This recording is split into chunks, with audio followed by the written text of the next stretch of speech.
Nuclear Energy Financing Bill to be considered. Now. We begin with new Clause 1, with which it will be convenient to consider the selected amendments as listed on the selection paper. And I call Alan Brown to move new Clause 1. Thank you, Mr Deputy Speaker. First of all, can I too just express my condolences for the untimely passing of Jack Dromey. Pass on sympathies to his family, in particular the mother of the House. So, Mr Deputy Speaker, I rise to speak to new Clause 1 and also Amendments 6, 7, 8 and 9 in my name. Now, just to be clear, at the outset, I still oppose this nuclear financing bill. I think it's completely the wrong strategy, but I have tabled the new Clause 1 and amendments just to try and improve transparency and see if there's any actual seriousness at all to the ministerial words we've heard about being willing to consider amendments and be open to further parliamentary scrutiny. So, actually starting with Amendment 9, Mr Deputy Speaker, this is all about ensuring that Parliament has a fuller understanding of what sums of money and what commitments the Government is going to be making with regards to any new nuclear project. Now, the Minister has been very good at telling us about the mythical savings that are going to accrue via a RAB funding model introduced by this bill. And it's estimated somewhere between £30 billion and £70 billion is saving. What the Government is not so good at is telling us what money they actually want to commit for the likes of Sizewell C. And in effect, what the Government is telling us, Mr Deputy Speaker, is let us save money for bill payers by signing up to a less bad deal for a new nuclear project. And according to the impact assessment, the capital and financing cost is going to be in the region of £40 to £60 billion for a new nuclear station. So it's a strange logic to me to tell us that £50 billion being added to our energy bills just at the time we've got a cost of living energy crisis is somehow a good thing, adding that £50 billion to our bills. Now, by default, the Government is also confirming just how much of a stinking, rotten deal Hinkley Point C really was for bill payers if we're saying we can save that much money compared to the contracts for difference model for Hinkley C. So we know eye-watering sums of money are intended to be committed, but however, the bill as it stands gives the Secretary of State carte blanche to sign off on a new nuclear deal. So Amendment 9 tries to address this and set out key criteria which should be laid in a report before Parliament. Now, during committee stage of this bill and at other times when quizzed on cost transparency, we're given the contract that, oh, we can't share that information for commercial confidentiality reasons. But the reality is, if Parliament is told the capital cost of a new power station is something like £23 billion, which is the current estimated cost for Hinkley Point C, we don't actually know what the breakdown of that £23 billion is, so there's no way that would breach commercial confidentiality. And we've got a right to know what upfront costs are being committed to or forced on bill payers. And it's important we know for any deals in the sale of electricity.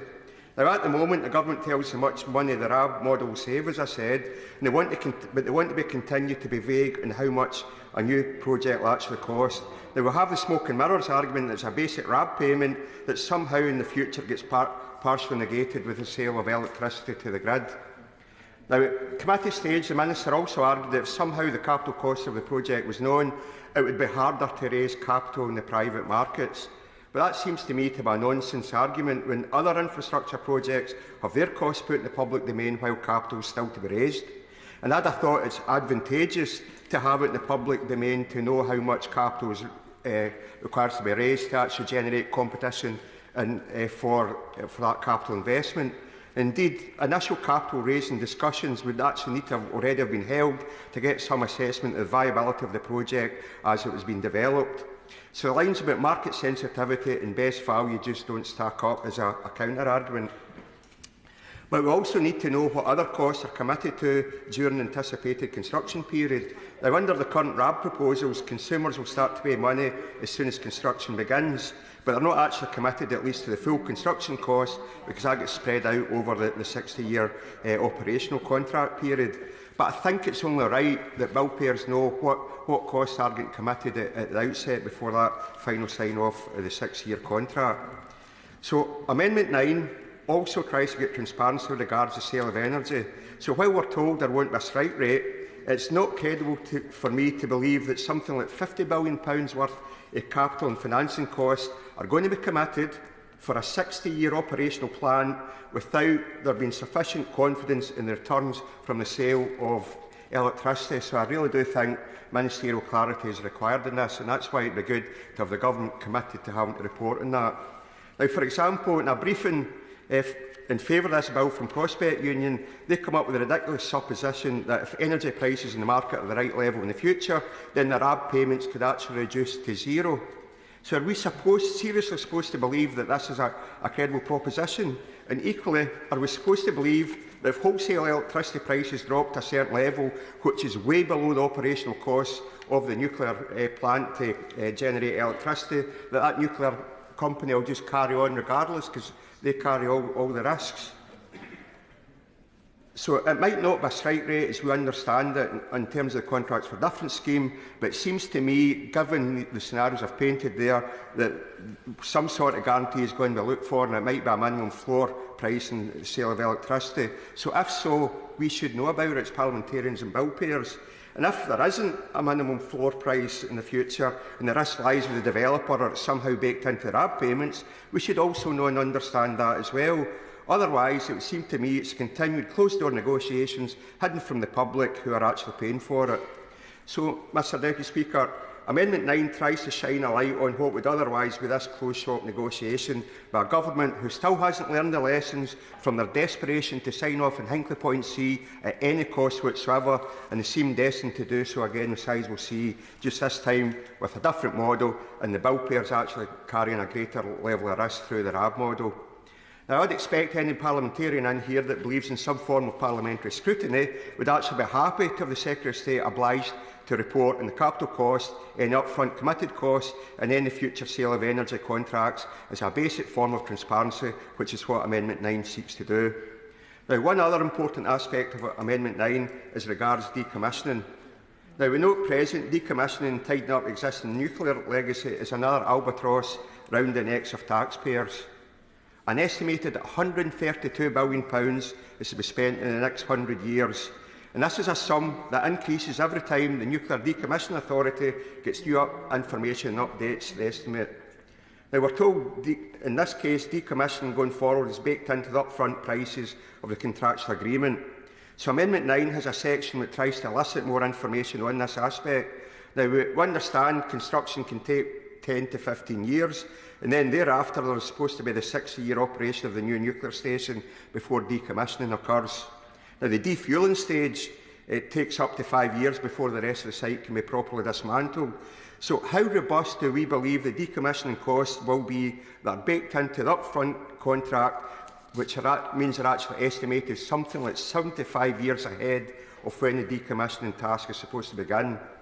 It's clear that there are massive financial risks surrounding this, and also it seems to me insurances or bonds must be required to have any chance that liability just doesn't pass to the bill payer in the future, especially if the nuclear company becomes insolvent.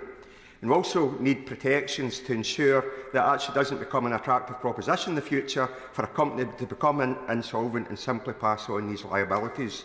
And the final section of Amendment 9 seeks to get some clarity for Parliament on these considerations.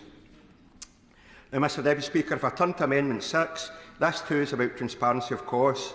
Now, in this case, it's about the upfront costs or the costs borne by the taxpayer. Now, much of the rationale of this amendment is because of the budget commitment of £1.7 billion, which in the Red Book says to enable a final investment decision for a large-scale nuclear project in this Parliament. Now, that's an astonishing sum of money to commit taxpayers to. And in committee stage, the Sizewell C Consortium stated they've no idea where this £1.7 billion comes from, and the Minister still hasn't been able to explain it to me, either in committee stage or in the form of a written question. So, again, I suggest that for full transparency, parliamentarians need to know what money is being thrown at nuclear projects up front and what the likes of this £1.7 billion actually procures. At the moment, all we know is this is what Treasury thinks is required to get Sizewell C to final investment stage.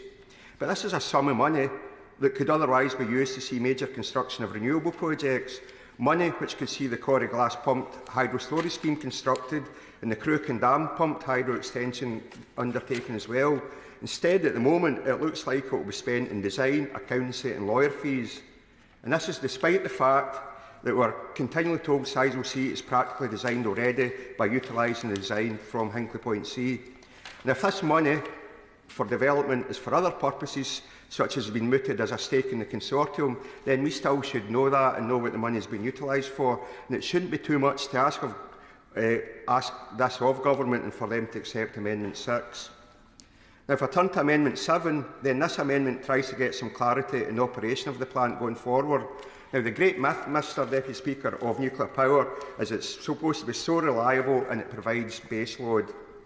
But the fact that nuclear power is required for when the wind doesn't blow, we keep hearing.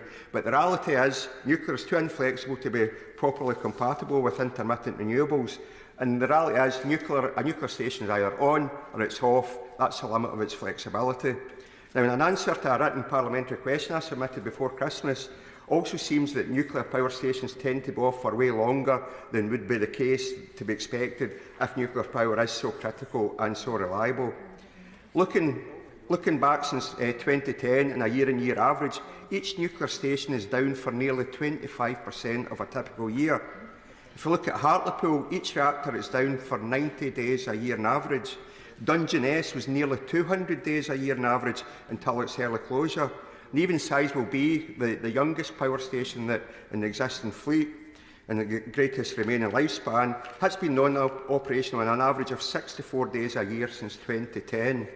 So it's truly astonishing, that to me, and again it destroys the argument about why new nuclear is required. Now, as one of the witnesses at committee stage stated, each nuclear station actually requires further nuclear as a backup because of all these outages. Now, what Amendment 7 does then is it provides Parliament and bill payers at least some clarity on how the new station is performing in terms of its ability to be generating electricity at times of need. Now, Amendment 7 also provides for annual reporting and assessment of the condition and operability of the station, because if we look at the existing fleet of nuclear reactors, we've seen how the anticipated lifespan and operation of the plant can change quickly, with Dungeness closing 7 years early. Now, considering how it was actually effectively offline for the preceding 2 years, then had Dungeness been subject to report requirements for what I'm asking for here, then at least Parliament would have understood the situation at Dungeness, and it probably elicited more questions from parliamentarians in terms of state of that power station. And if we're looking at a 60-year operational contract, when, bear in mind, no nuclear power station in the UK is went to a 50-year milestone yet, then it's important as that nuclear power station plan ages that parliamentarians and bill payers understand the performance of the station and critically its operational lifespan and any liabilities and repairs that are required, which is what Amendment 7 seeks to do. Now, Amendment 8 is linked to the operation of the plant, and this allows for penalties if the plant is down too long.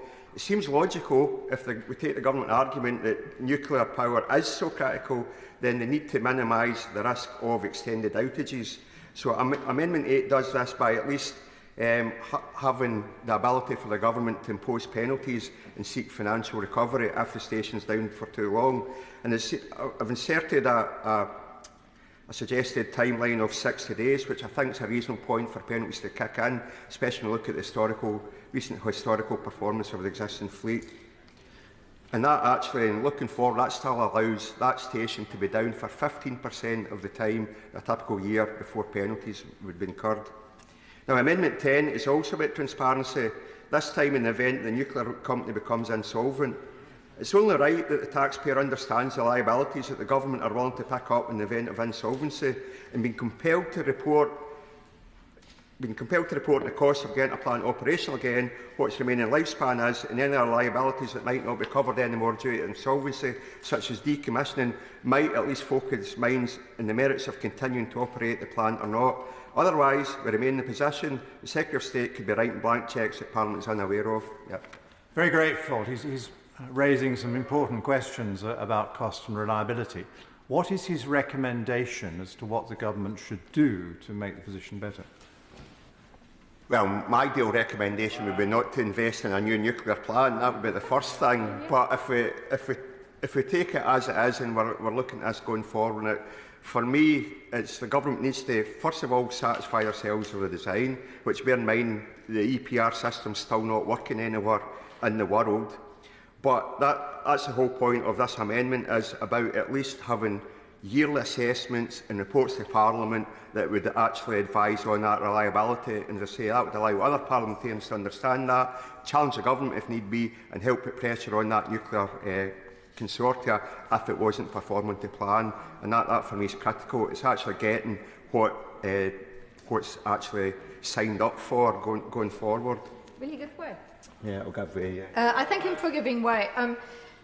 Does he agree with me that actually increasingly the view that we need a permanent baseload for energy supply is outdated thinking, and that most modern thinking around the idea of energy supply all day, every day, is that we don't need this idea of baseloads anymore?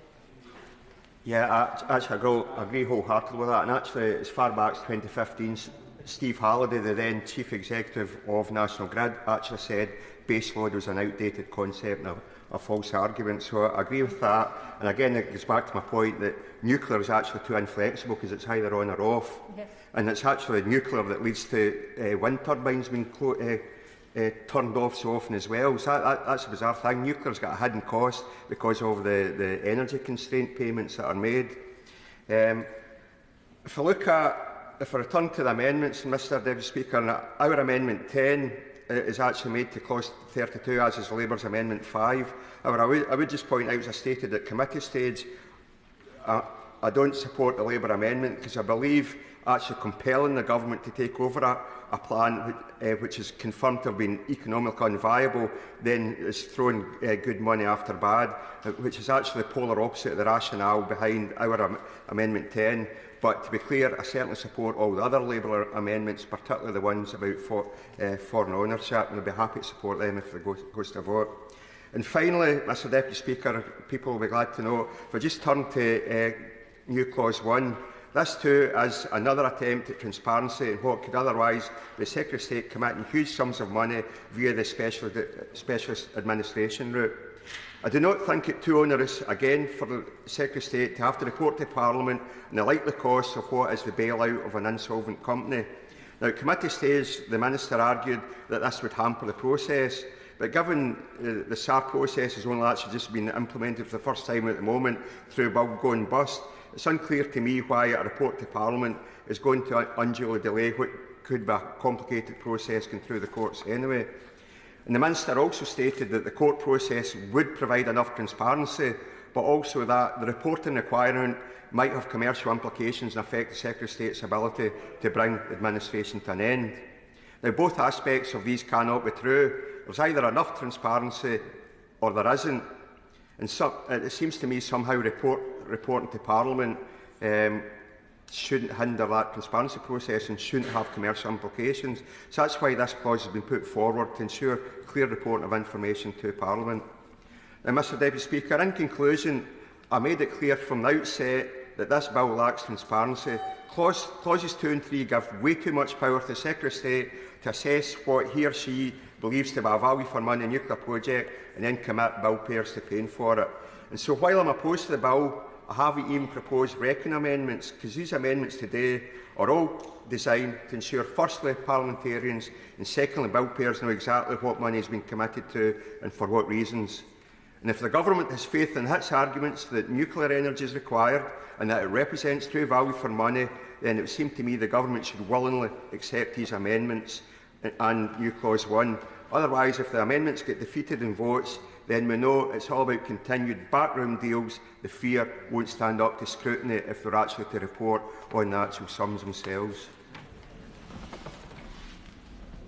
Report on proposed payments to a nuclear administrator or relevant licensee nuclear company.